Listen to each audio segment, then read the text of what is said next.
Hey, this is Yagya Chabra. This is the SEBI ICDR Part 2. First, we discuss steps involved in the issue of right shares. Right shares अपन ने पहले ही SEBI वो जो part 1 है उसमें discuss कर लिया था. अब आज उसकी स्टेप्स पढ़ते हैं. Check whether the right issue is within the authorized share capital of the company. If not, steps be taken to increase the authorized share capital. अपन को authorized share capital को देखना है. अगर वो उसके अंदर है तो कोई प्रॉब्लम नहीं है, नहीं तो ऑल्टर करने पड़ेगा मेमोरेंडम को. In a case of listed company, notify the stock exchange concern the date of board meeting at which the right issue is proposed to be considered at least 2 days in advance of the meeting. अगर listed company है तो stock exchange पे आपकी shares list होंगे, तो उनको board meeting के बारे में बताना है जिसमें अपन राइट इशू डिस्कस करेंगे एटलीस्ट 2 days इन एडवांस. मतलब 2 दिन पहले मीटिंग के बताना है कि हम राइट इशू डिस्कस करने वाले हैं बोर्ड मीटिंग में. Right issue shall be kept open for at least 15 days and not more than 30 days. Convene the board meeting and place before it proposal for right issue. तो board meeting अपन organise करेंगे और उसमें ये proposal लिखेंगे. The board should decide on the following matters. First, the quantum of the issue and the proportion of the right shares. कितना issue का size होगा और किस प्रोपोर्शन में बांटेंगे. Alteration of the share capital is the necessary. अगर वो जो ऑथराइज शेयर कैपिटल नंबर ने देखा था, अगर वो उससे रीच करी तो उसे ऑल्टर करने पड़ेगा. Fixation of the record date. Record date क्या होता है? रिकॉर्ड डेट एक ऐसी डेट होती है जिसमें कंपनी के जो रजिस्ट्रार ऑफ मेंबर्स होता है, जिसमें शेयर होल्डर्स के नाम लिखे रहते हैं, वो क्लोज हो जाता है, क्योंकि उसमें अपन को नाम देखने पड़ते हैं किसके पास वो शेयर है. तो उसको अपन को क्या भेजना पड़ता है? ऑफर, लेटर ऑफ ऑफर भेजेंगे. Appointment of the merchant banker and directors. अपन इशू ला रहे हैं तो अपॉइंटमेंट करना पड़ेगा.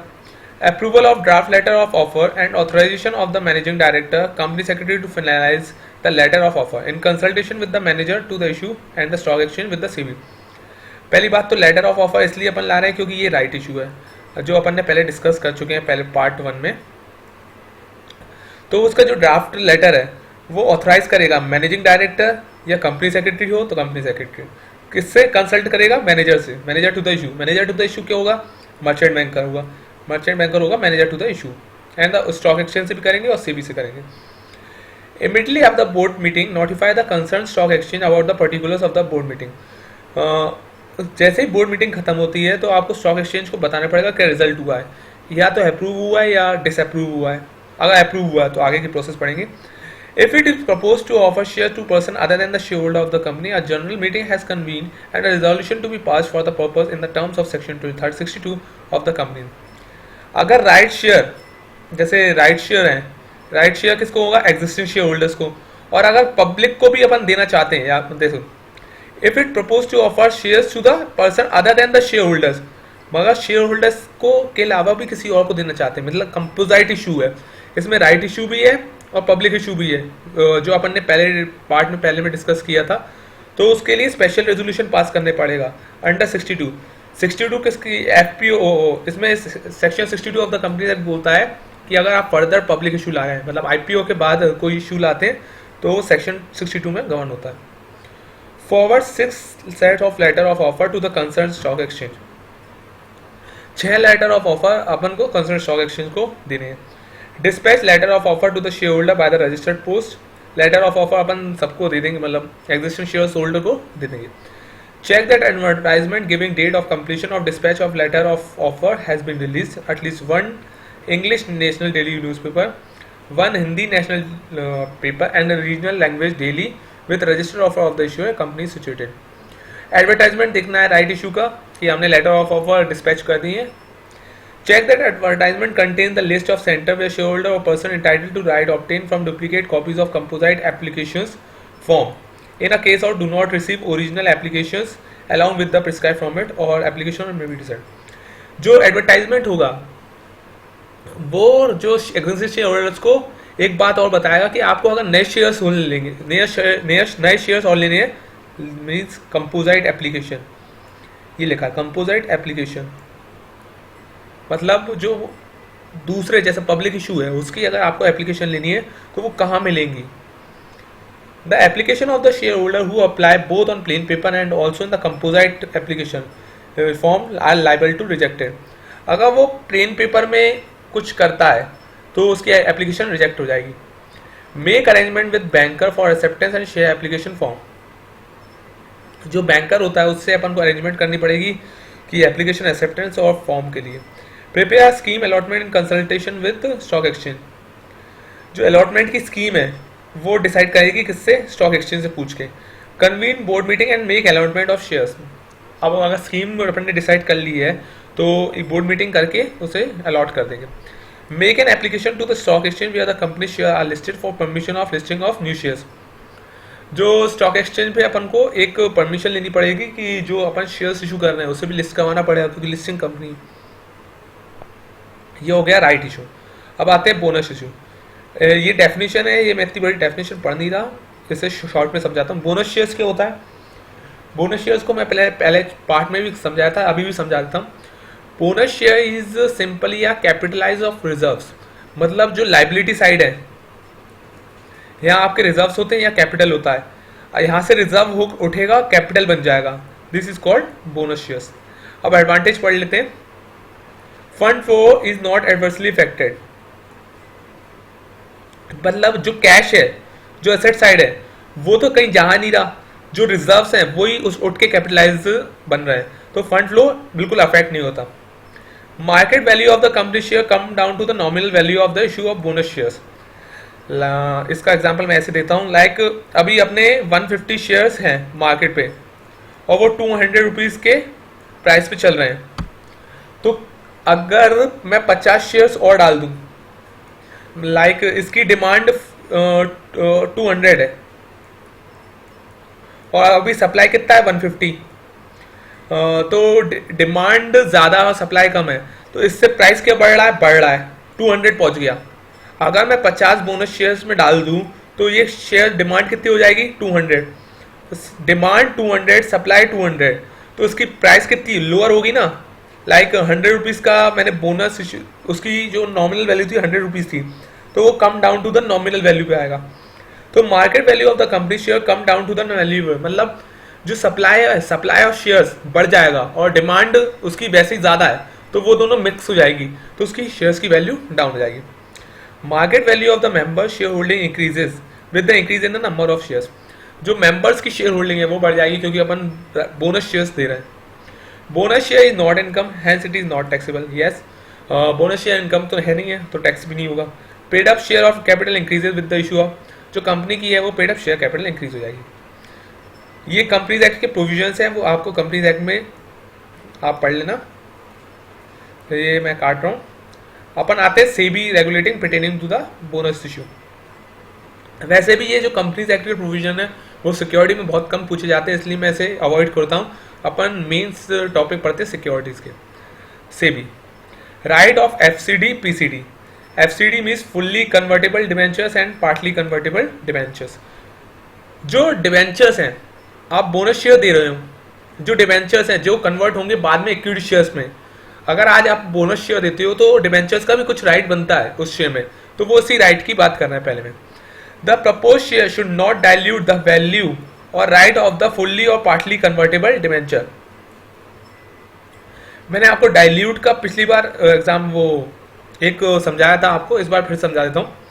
डाइल्यूट मीन्स जैसे ए बी सी है, इस पे है 50%, इस पे है 40%, इस पे 10%। अगर मैं और जो डिवेंचर होल्डर है ए बी और सी, ए के पास ए को मिलेंगे 40% शेयर जब वो कन्वर्ट होंगे और उसको मिलेंगे 30 बी को और इसको मिलेंगे 30।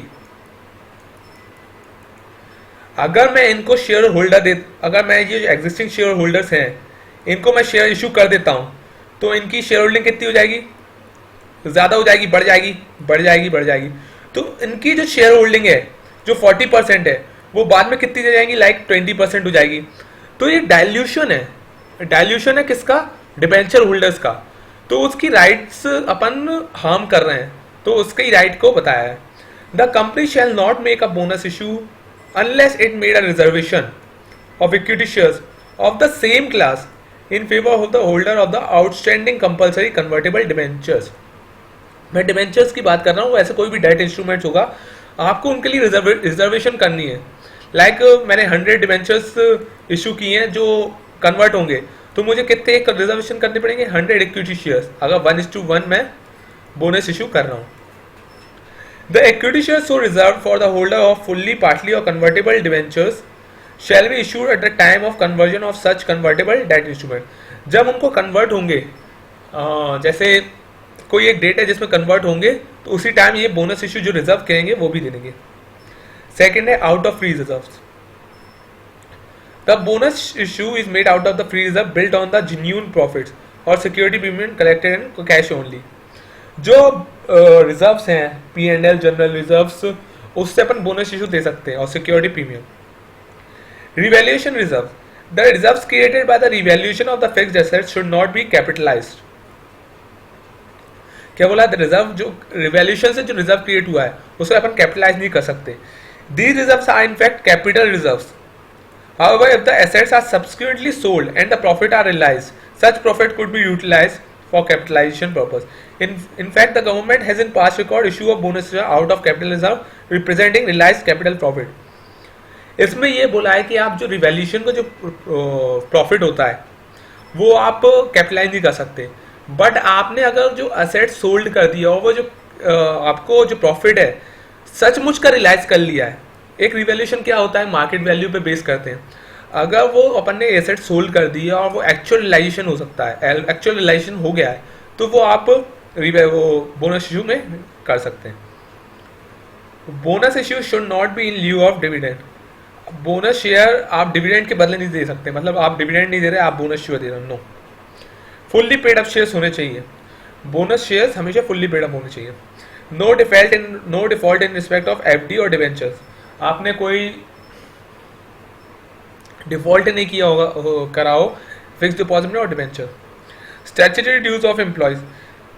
स्टैट्यूटरी ड्यूज वो होते हैं जैसे एम्प्लॉयज की सैलरी, टैक्सेस, पीएफ में कंट्रीब्यूशन नहीं किया, और भी बहुत सारे होते हैं जो उसको स्टैट्यूटरी ड्यूज बोलते हैं। जो स्टैट्यूटरी मतलब लॉ का, जो लॉ में देना था बट आपने नहीं दिया, तो ड्यूज है। Implementation of proposal with in 15 days. The company which announces bonus should implement bonus issue with in 15 days after the approval of the board of directors and does not require shareholder approvals and capitalization of profit or reserve making bonus issue as per the article of association shall not have the option of changing the decision. ये पहला paragraph में बोल रहे हैं कि company जब से उसका बोर्ड रिजोल्यूशन पास हुआ उसके 15 दिन के अंदर बोनस इशू को इम्प्लीमेंट कर देना चाहिए, और उसमें अपन शेयर होल्डर्स की अप्रूवल नहीं लेंगे as per the article of association लिखा हुआ है, तो आप 15 डेज के अंदर उसे इम्प्लीमेंट कर दीजिए। But however the company is required to seek share holder approval. अगर आर्टिकल में लिखा है कि शेयर होल्डर की अप्रूवल चाहिए तो आपको इम्प्लीमेंट करना पड़ेगा विद इन 2 months। अगर शेयर होल्डर्स की अप्रूवल नहीं चाहिए तो 15 डेज, और अगर शेयर होल्डर्स की अप्रूवल चाहिए तो 2 months। Provision in the article of association. आपको बोनस इशू लाना है तो आर्टिकल को फॉलो करना पड़ेगा। ऑथराइज कैपिटल, अगर बोनस इशू एक्सीड कर रहा है ऑथराइज कैपिटल से तो ऑल्टर करना पड़ेगा। Steps in bonus issue. Steps वही हैं जो अपन ने ये पढ़े हैं, तो इन्हें में मैं कैंसिल कर दे रहा हूँ, कैंसिल। आप वो भी लिख के आ जाएंगे तो कोई प्रॉब्लम नहीं है, आपको 2 आंसर फालतू याद करने पड़ेंगे। अब आ रहे हैं preferential issue by the existing listed company. मैंने आपको प्राइवेट प्लेसमेंट बताया था, उसके 3 पार्ट्स थे। उसका फर्स्ट पार्ट है preferential issue. Preferential issue means issuance of equity shares to the promoter group or the selected investors. It covers allotment of fully convertible debentures, partly convertible debentures, or any other financial instrument that could be converted into the equity shares at a later date. The investor could be the institutional investor, private equity investors, and high net worth individuals of the company. इसमें बोल रहे हैं जो preferential issue है, आप promoter को भी देख सकते हो और सिलेक्टेड इन्वेस्टर। सिलेक्टेड इन्वेस्टर कितने हो सकते हैं?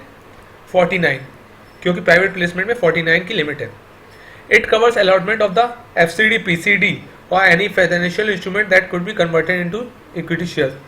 अपन कौन सा चैप्टर पढ़ रहे हैं? ICDR regulation, which means issue of capital and disclosure requirement. तो कैपिटल क्या होता है? Equity shares. तो ऐसे जो इंस्ट्रूमेंट जो कन्वर्ट होते हैं इक्विटी शेयर्स में रिलेटेड, तो वो भी आईसीडीआर कन्वर्ट करता है, तो इसका प्रेफरेंशियल इशू है। इन्वेस्टर होंगे बहुत हाई लेवल के, इंस्टीट्यूशनल होंगे, प्राइवेट इक्विटी इन्वेस्टर्स होंगे, हाई नेट वर्थ इंडिविजुअल्स और कंपनीज, इसमें क्यूआईबीज भी आएंगे। Preferential issue is one of the key source of funding और द कंपनीज। मतलब ये जो अपन एफपीओ में एफपीओ लाते हैं, ये एक तरह का की सोर्स है कि आपको फंड रेज करता है। It has it own advantage and disadvantage. One of the biggest advantage of a preferential issue is that the company can raise money quickly and cheaply with means of raising company से IPO और other. जैसे IPO FPO हैं, उनसे जल्दी ये अपन raise कर सकते हैं। On the other hand, preferential issue and private placement is not only for selected class of investor and not for the retail investors। जो selected class of investors के लिए ही है private placement और preferential issue। और selected class of investors कौन थे? institutional investor, private equity investors, high net worth individuals और companies। It is like a wholesale market where the institution with financial clouds are allowed to participate। ये एक wholesale market है जिसमें जो financial institution है उनके पास बहुत सारा पैसा है, वो ही कर सकते हैं। और जो डिप्राइव करता है इन्वेस्टमेंट अपॉर्चुनिटी इन रिटेल, मतलब जो रिटेल इंडिविजुअल इन्वेस्टर्स की इन्वेस्टमेंट अपॉर्चुनिटी को डिप्राइव करता है। अब इसकी अपन वो पढ़ लेते हैं रेगुलेशन। फर्स्ट एप्लीकेबिलिटी है। एप्लीकेबिलिटी कुछ भी नहीं है, सिंपल सी है, इसमें काट दे रहा है। सेकेंड है pricing of the issue. Pricing of issue बहुत इंपॉर्टेंट टॉपिक है। इसमें दो कंडीशंस है, फर्स्ट और सेकंड। पहली पढ़ते हैं। Where the equity shares of the company have been listed on a stock exchange for a period of 26 weeks और more as on the relevant date, the issue of equity shares on a preferential issue is made of a price not less than high of the following. अगर आपके equity shares listed हैं कब? 26 weeks prior to the more और the relevant date. अब relevant date पहले पढ़ लेते हैं अपन। Relevant date, relevant date means the date 30 days prior to the date of the which meeting of the general body of the shareholder is held in terms of the section 62 of the Companies Act 2013। मतलब आपकी अगर general meeting like 1 दिसंबर को हुई है तो आपको आपके 30 days prior मतलब नवंबर में आपकी रेलिवेंट डेट होगी। वापस आते हैं उस पर। Is bet price not less than the higher of the following, मतलब इनमें से जो हायर प्राइस आएगी, लाइक इसमें से आई 9 और इसमें से आई 10, तो मैं 10 को प्राइस अपना बनाऊंगा इसके लिए। अब पढ़ते हैं। The average of the weekly high and low of the closing price of the related equity shares quoted on a stock exchange during the 26 period preceding the relevant date. मतलब हाई और low का जो average है, अपन average लेंगे और 26 period का, तो उसकी एक अमाउंट आएगी। और second, the average of the weekly and high low of the closing price of the related equity shares quoted on a stock exchange during the 2 weeks। मतलब इसमें 26 वीक्स था, इसमें 2 वीक्स था, और इसकी अमाउंट आएगी।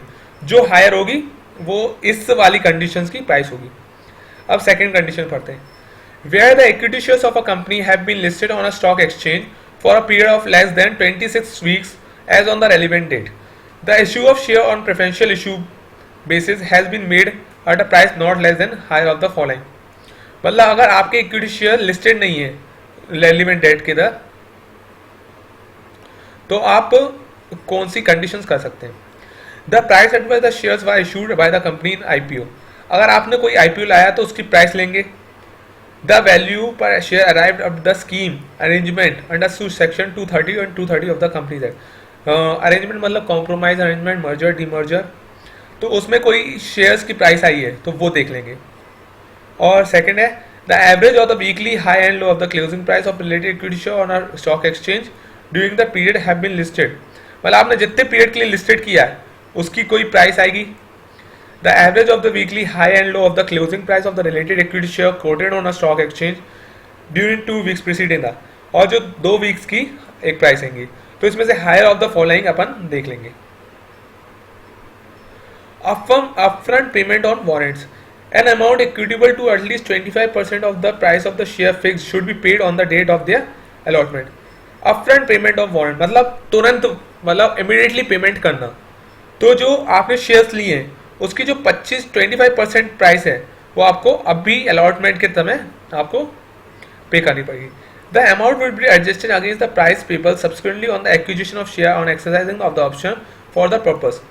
और मतलब जो आपने अमाउंट पे की है और एक्सरसाइज अपन जो शेयर्स करेंगे तो वो एडजस्ट कर लेंगे. मतलब आपका जो अलॉटमेंट था, आपने एप्लीकेशन दी, उसके साथ आपको 25% की अमाउंट देनी है. और जब उसका अलॉटमेंट होगा, लाइक मैंने 50 शेयर्स अप्लाई किए थे और उसका मैंने upfront payment on warrants 25% payment कर दिया था. उसके बाद जब एक्विजिशन ऑफ शेयर हुए, मुझे 30 शेयर्स मिले, तो जो 20 शेयर्स की जो वैल्यू है, जो 25% है, वो एडजस्ट कर लेंगे. If the option is not acquired is exercise the amount so paid would be stand formatted. Third में ये बोल रहे हैं कि आप अगर ऑप्शन एक्सरसाइज नहीं करते, जैसे 30 शेयर्स हैं, आपने एक्सरसाइज नहीं किया ऑप्शन, तो जो 25% अमाउंट है वो आपकी फॉरफिट हो जाएगी. डिस्क्लोजर्स देने पड़ेंगे, इससे मैं काट दे रहा, ये कोई इंपॉर्टेंट टॉपिक नहीं है. टेन्योर, जो tenure of the convertible security of the issue does not exceed 18 months. जो आप कन्वर्टेबल देंगे, जैसे पीसीडी या सीसीडी दिया है, तो वो 18 मंथ्स से ज़्यादा नहीं हो सकती. Lock in period specified. The specified security allotted on a preferential issue to the promoter or the promoter group. The equity shares allotted to the such promoter or the promoter group pursuant to the exercise of option attached to the warrant or are subject to the lock-in periods of the 3 years from the date of their allotment. अगर कोई shares आपने securities promoter को दी है और कोई debentures दी है जो convert होगा इक्विटी शेयर्स, वो लॉक इन पीरियड में कितने रहेगा? 3 years from the date of allotment. However, not more than 20% of the total capital of the company should be lock-in period for the date of allotment. जो आपकी promoter की जो 20% of the capital है, मतलब जो कंपनी की, जैसे मैं मानता हूँ 500 है, तो इसका 20% कितना हुआ? 100. तो इससे ज़्यादा आपकी लॉक इन पीरियड में नहीं रह सकती. नहीं तो शेयर्स ट्रेड कहाँ से होंगे? अगर सारी अपन ने कैपिटल को लॉक इन पीरियड में रख दिया तो शेयर्स ट्रेड कहाँ से होंगे? Further, the equity share allotted in excess of 20% pursuant to exercise of option attached to the warrant basis to the promoter group should be lock-in period for 1 year. अगर आपने जो 20% से ज़्यादा अगर शेयर्स अलॉट किए प्रमोटर को, तो वो 1 years के लिए लॉक इन पीरियड में रहेंगे. The specified security allotted on a preferential basis, the equity share allotted pursuant to the exercise of option attached to the warrant issued on preferential basis to a person other than the promoter or the promoter should be lock-in period for a period of 1 year. 1 year. जो अपन जो allot करेंगे या कोई exercise option कर रहा है, तो जिसमें शेयर होंगे वो 1 साल के लिए लॉक इन पीरियड में होंगे. अब share acquired by the conversion of the convertible instrument other than the warrant should be lock in period for specified as to the extent convertible instrument other than warrant have been already locked in. जो instrument convert होना है, जो other than warrant है, मतलब कोई ऐसा instrument है जिसके साथ वारंट नहीं था, मतलब उसको पता नहीं था ये शेयर्स कन्वर्ट हो जाएगा, लेकिन वो कन्वर्ट हो गया, तो वो लॉक इन पीरियड रिड्यूस हो जाएगा जितना कन्वर्टेबल इंस्ट्रूमेंट उसके हाथ में रहा है. ये वाला point, the lock in period in respect of the share issued on preferential basis pursuant to the scheme approved by the CDR corporate direct reconstruction framework. ये एक तो इसे मैं काट रहा हूँ क्योंकि ये कॉर्पोरेट डायरेक्ट रिकंस्ट्रक्शन का फ्रेमवर्क है. ये आपको अभी समझ में भी नहीं आएगा, इसके लिए एक पूरा चैप्टर है, तो आप इसे छोड़ सकते हैं, बाकी सारे पॉइंट्स याद कर लेंगे तो उसमें भी प्रॉब्लम नहीं है. No listed company shall make preferential issue of equity shares warrant and convertible instrument to the person unless the entire shareholding of the such person in the if held by the person in demat form. जो company है मैं कहा था, no listed company shall make preferential issue of equity shares, warrant, convertible instrument to the any person unless the entire shareholding of the such person in the company if any is held by him in demat form. मतलब अगर कोई अपन जो shares allot कर रहे हैं किसी person को, उसकी जो सारी शेयर होल्डिंग होगी उस कंपनी में वो डीमैट फॉर्म में होगी, नहीं तो वो इनएलिजिबल होगा।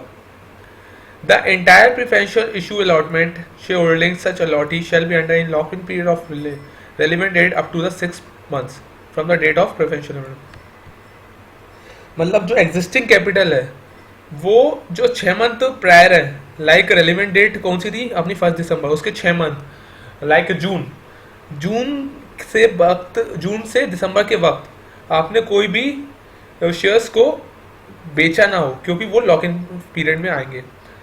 The share of warrant convertible shall be issued on preferential basis the share holder who sold their shares during the 6 months prior period to the relevant shall not be eligible. मतलब जो आपने इससे जो lock in period था जून से लेकर दिसंबर में, आपने उसमें शेयर्स बेच दिए तो आप इनएलिजिबल हो। इसमें क्यों आप ये रिस्ट्रिक्शन लगाइए, इसका भी मैं रीज़न बताता हूँ।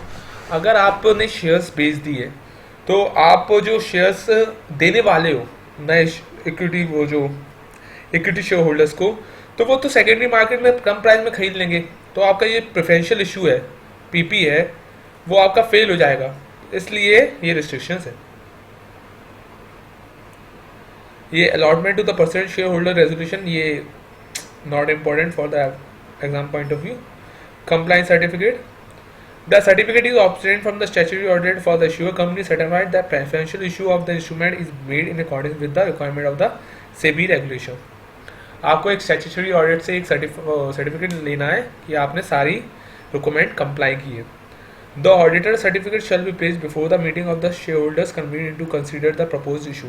जो ऑडिटर सर्टिफिकेट है वो जनरल मीटिंग में भी दिखाया जाएगा। Submission of the valuation report in a case of preferential allotment of the share to the promoter relative और एसोसिएट और related entities for consideration other than cash. अगर आपने कैश के बिना कुछ शेयर्स दिए हैं तो उसकी वैल्यूएशन रिपोर्ट जाएगी। वैसे ये भी इनरिलेवेंट टॉपिक है, इसको भी नहीं आएगा। टॉपिक्स में से आते हैं जो प्राइसिंग ऑफ द इशू पढ़ा है अपन ने, upfront payment of warrants, lock in period, ये सब आते हैं। ये छोटे छोटे टॉपिक नहीं आते।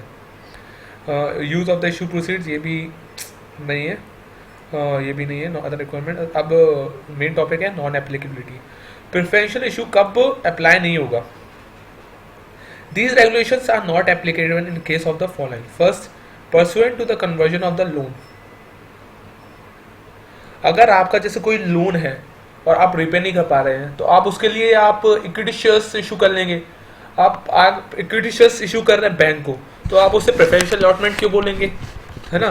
तो उसे आपको प्रेफरेंशियल अलॉटमेंट की कैटेगरी में नहीं आएगा वो। Option attach to the convertible debt instrument in terms of the section 62 of the companies act. अगर कोई कन्वर्टेबल है, डेट इंस्ट्रूमेंट्स है, तो वो प्रेफरेंशियल इशू में नहीं आएगा। Personal to the scheme approved by the high court under section 262, कोई कॉम्प्रोमाइज अरेंजमेंट उसमें शेयर इशू किए हैं उसमें। In terms of the rehabilitation scheme approved by the BIFR means board of industrial and financial reconstructions under the sick industrial company special provisions act 1985। अगर कोई sink company और उसे अपन रिहेबिलेट कर रहे हैं, उसके लिए शेयर्स इशू करते हैं या कोई कंपनी एक्वायर कर रही है, तो उसके वो प्राइवेट प्लेसमेंट या प्रेफरेंशियल इशू में नहीं आएगा। अब pricing and lock in requirement कब नहीं अप्लाई होगी, ये अपन इसमें सेकंड में पढ़ेंगे। जो प्राइसिंग है अपन ने पढ़ी थी, 2 कंडीशंस और लॉक इन पीरियड पढ़ा था। Equity shares allotted to the financial institution within the meaning of the subclause AI to H2 of the recovery and debt or the reconstruction to the institution। अगर कोई जैसे कोई date recovery कर रहे हैं, उसके लिए शेयर्स इशू कर रहे हैं, लाइक कंपनी ने एक डिफ़ॉल्ट कर दिया डेट में, लाइक मैंने लोन लिया था बैंक से और मैं डिफ़ॉल्ट कर दिया, उसके बदले मैं इक्विटी शेयर्स दे रहा हूँ, तो वो उसकी जो प्राइसिंग है और लॉक इन पीरियड में वो नहीं आएगा। Disclosures and pricing relating to the preferential issue of equity share and compulsory convertible instrument whether fully और partly whether board hand granted to the issuer in terms of the SEBI substantial acquisition of the share and take over. Disclosures और pricing की जो थी अपनी regulations को apply नहीं होगी। अगर कोई टेक ओवर कर रहा है, जो SAST है, substantial acquisition of share and take over, अगर शेयर्स और टेक ओवर कर रहा कोई कंपनी को और उसके लिए अपन को शेयर्स खरीदने पड़ेंगे, तो वो प्राइवेट प्लेसमेंट में नहीं आएगा। Criteria related to the lock in period and selling of equity share during 6 months. अपन ने जो एक पॉइंट पढ़ा था लॉक इन पीरियड में ड्यूरिंग 6 मंथ्स, अगर आपने सेल किया तो इनएलिजिबल है, तो ये उसका एक्सेप्शन है। अगर वो एलओटी है, म्यूचुअल फंड या तो इंश्योरेंस कंपनी है, अगर वो सेल करे प्रायर 6 मंथ्स तो वो इनएलिजिबल नहीं होगी, वो फिर भी एलिजिबल होगी। QIP, this is the second part of the private placement. QIP की डेफिनेशन मैं आपको बता चुका हूँ, इसका इंट्रोडक्शन आप काट सकते हैं, नॉट रेलिवेंट। रेलिवेंट डेट पढ़ लेते हैं इसकी भी। In a case of allotment of equity shares, the date of the meeting with the board of director or the committee of the director duly authorized by the board of director of the issuer decided to open the proposed issue. अगर eligible of the convertible securities है, the date as mentioned above the date which the holder of such convertible security become entitled to apply for the equity share. अगर कोई equity shares का है तो board जो propose issue की date होगी उसे रेलिवेंट डेट मानेंगे, और एलिजिबल कन्वर्टेबल जब होल्डर कन्वर्ट करवाएगा। Conditions for making a QIP is important from the exam point of view. A special resolution approving the issue is required to be passed by its shareholder. आपको अगर QIP लाना है qualified institutional placement तो आपको एक special resolution pass करना पड़ेगा। Prior to the date of issuance of the noting to its shareholder or for convening the meeting to pass a special resolution, the equity share of the shares of the same class which are proposed to be allotted through a QIP are listed on an RSC for a period having nationwide terminal for period of at least 1 year. जो आप meeting की आप notice issue करेंगे उसके पहले आपके जो shares होंगे जो आप अलॉट करने वाले हैं QIP पे, वो लिस्टेड होने चाहिए recognised stock exchange having a nation wide terminal, और वो भी कितने साल के लिए? 1 साल के लिए, prior to the relevant date. If the issue has been a transferee company, अगर इसमें इसको मैं शॉर्ट में बताता हूँ, अगर कोई ट्रांसफरी कंपनी है और ट्रांसफर के शेयर्स लेगी वो, और ट्रांसफर के शेयर्स उसके लिस्टेड थे, तो वो जो लिस्टेड शेयर्स होंगे उसे भी अपन कैलकुलेशन में ले आएंगे, जो अपन 1 ईयर्स का, जो 1 ईयर्स का है ना, तो उसकी कैलकुलेशन में अपन ले लेंगे। It is compliance with the requirement of the minimum public share holding, जो मिनिमम पब्लिक शेयर होल्डिंग जो लिस्टिंग एग्रीमेंट में रिक्वायरमेंट होती है उसे अपन को फुलफिल करना है। In the special resolution, it shall be among other relevant matters. The resolution must specify the relevant date and also जो resolution होगा वो उसमें other matters डिस्कस करने पड़ेंगे। Intermediaries involved in the QIP, ये relevant है, इसे काट दीजिए। प्लेसमेंट डॉक्यूमेंट, जो QIP में एक लेटर जो प्रोस्पेक्टस अपन बोलते हैं वो प्लेसमेंट डॉक्यूमेंट इसमें बोलते हैं। Placement document means a document prepared by the merchant banker for the purpose of the QIP and contains all the relevant and material disclosure to enable QIP to make an informed decisions. The placement document in simple terms means prospectus in a case of QIP. Disclosures क्या करने पड़ेंगे placement document में? The QIP is required to made on the basis of placement document. जो QIP होगा वो placement document पे based होगा। The placement document need to be serially numbered and copies are required to be circulated only to the selected investors. जो placement document होगा वो serially numbered होगा, और जो कॉपीज होगी उसकी जो डिस्ट्रीब्यूट होगी वो नंबर ऑफ इन्वेस्टर्स जो सिलेक्टेड इन्वेस्टर्स है वो। The issue while seeking in principle approval from the RSC is required to furnish a copy of placement document, a certificate confirming compliance with the provision of the ICDR along with any other document required by the SC। मतलब अगर आप इन principle approval लेते हैं RSC से तो आपको एक placement document file करना पड़ेगा, सर्टिफिकेट करना पड़ेगा जो अपन कंप्लाइंस कर रहे हैं उसके लिए, और कोई ऐसा डॉक्यूमेंट जो स्टॉक एक्सचेंज ऑर्डर करे। The placement document is required to be placed on the website of the issue and the concern stock exchange with the disclaimer to the effect that in connection with the QIP that no offer is being made to the public and other category. आपको ये जो placement document है वो website और stock exchange की और concern stock exchange की में आपको करने पड़ेगा। उसके साथ ये लिखना पड़ेगा कि ये पब्लिक इशू नहीं है, प्राइवेट प्लेसमेंट है, तो no offer is made being made to the public or any other category of investor. जो time period of filling the copy of placement document. A copy of placement document is required to be filled with SEBI for its record for 30 days of the allotment of eligible security. Allotment के बाद 30 days. Pricing इसकी काम की नहीं है, unuseful. Issue of partly paid up security नहीं है. Restriction और allotment पढ़ लेते हैं. Minimum 10% of the eligible security is required to be allotted to the mutual fund. In a case of mutual fund, do not subscribe the minimum percentage of any part thereof. Minimum portion or part thereof can be allotted to other QIP. जो 100% में से minimum 10% तो आपको mutual fund को देना है. अगर वो म्यूचुअल फंड सब्सक्राइब नहीं करती है तो वो फिर आप QIB को दे सकते हैं, बट प्राइमा फेसी आपको 10% तो उसके लिए अलग से निकालने पड़ेंगे. The allotment can be make directly और indirectly to QIB who is promoter और एनी पर्सन. अगर कोई प्रमोटर है तो उसे वो इनएलिजिबल है इसके लिए. A QIB who does not hold share in the issuer who has acquired the right in the capacity of the lender can not be doomed to a person related to a promoter. अगर जैसे इसका example मैं देता हूँ, एक आपने FI से loan लिया है और वो FI तो QIB है.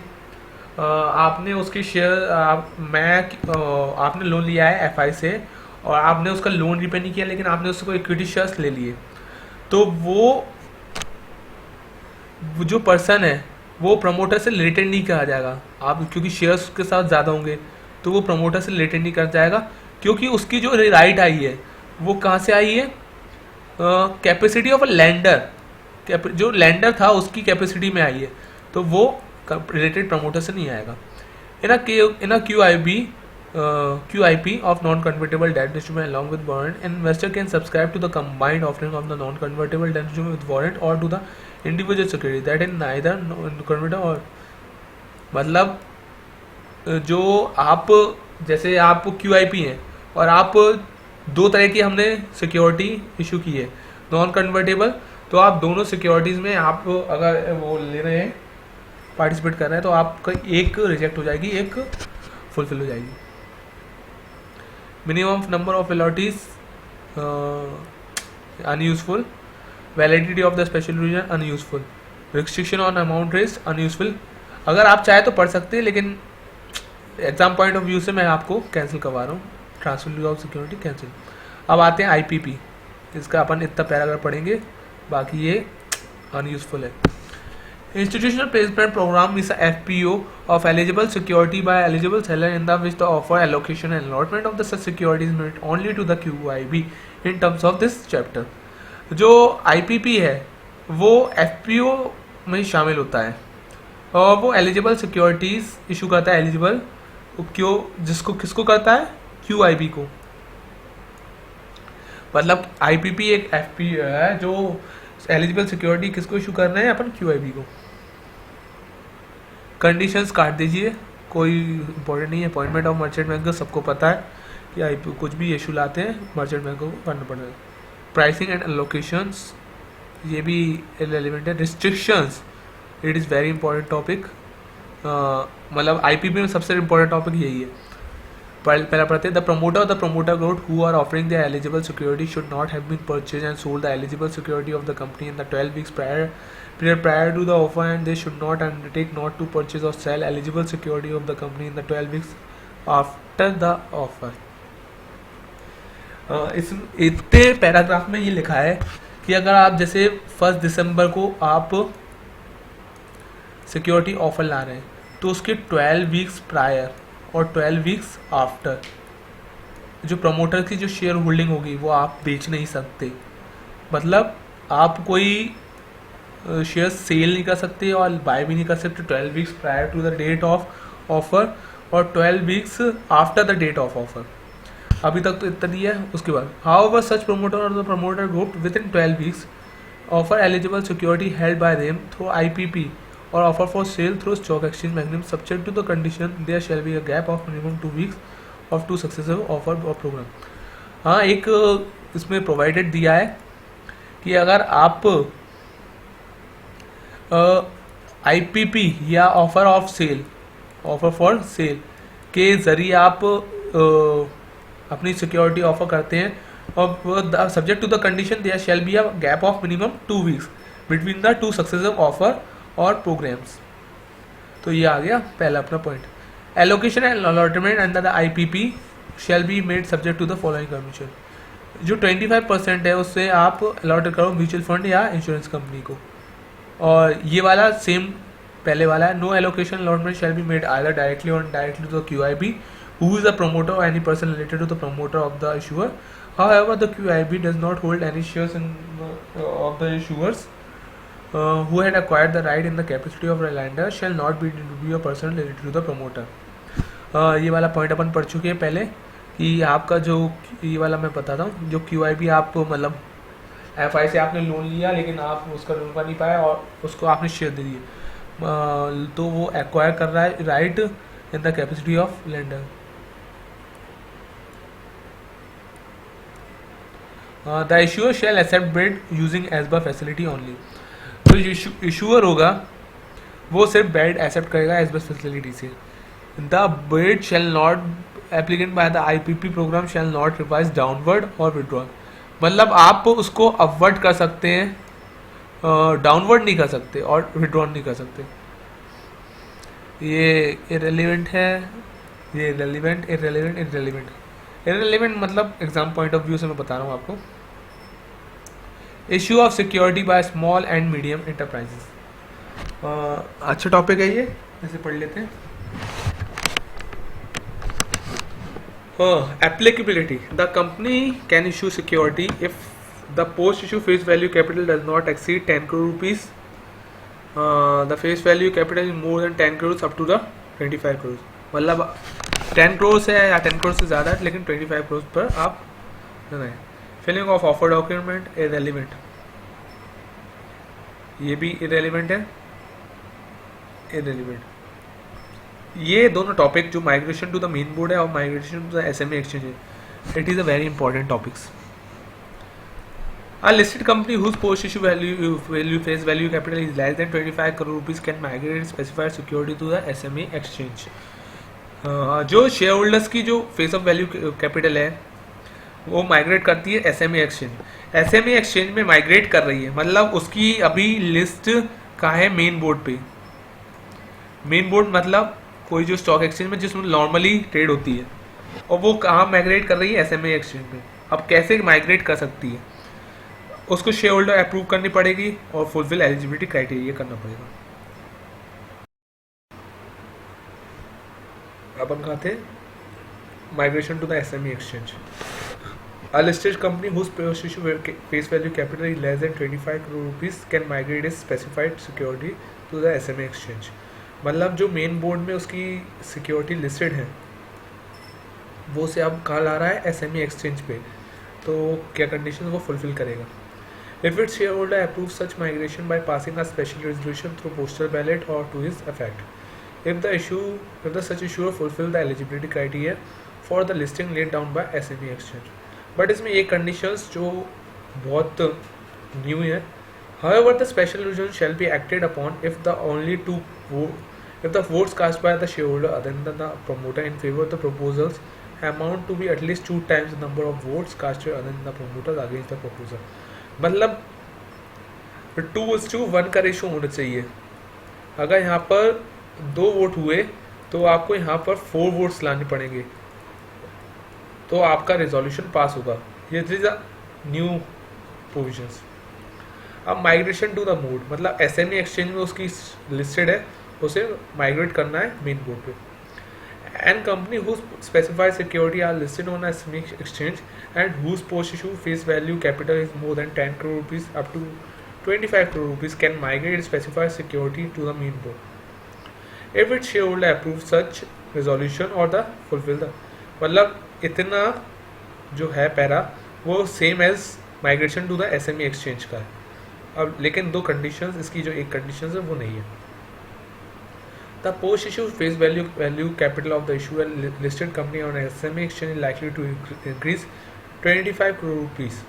मतलब जो उसकी जो 25 crores की लिमिट है वो क्रॉस हो रही है by virtue of further issue of capital by the issuer by way of right issue, preferential issue, bonus issue, etc. The issuer shall migrate specified security listed on SMA exchange to the main board and seek listing of the specified security.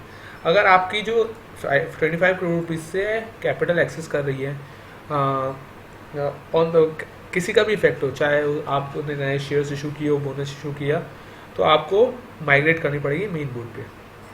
However, no further issue of capital shall be made unless जो FPO है आप वो नहीं ला सकते अगर special रिजल्यूशन पास नहीं हुआ, और जो टू वोट कास्ट 2 टाइम्स वाला है वो प्रपोजल पास नहीं हुआ, और the issue has obtain in principle approval from the main board. जो आप मेन बोर्ड पे जिस पे लिस्ट करवाना है उससे इन प्रिंसिपल अप्रूवल लेनी पड़ेगी। Underwriter obligations, this is also important topic, तो अपन पढ़ लेते हैं।